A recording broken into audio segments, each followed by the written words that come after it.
I'm opening the case to see what the problem is with this small welder.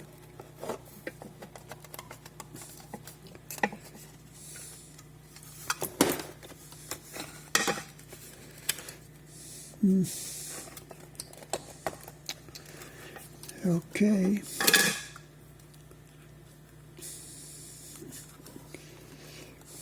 It's not obvious. Aha.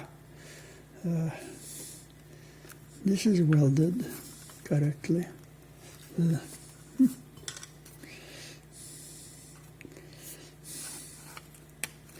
Two batteries seem to be okay.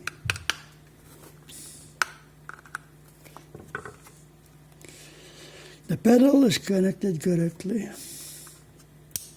If I turn on the light, it seems to work. It's very hard to tell what the problem is.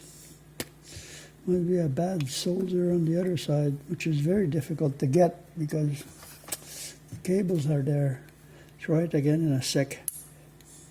I opened the case very carefully and pulled the lower battery, which was stuck very carefully.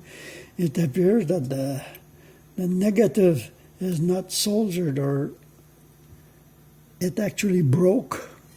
So I don't know if this can be fixed or not.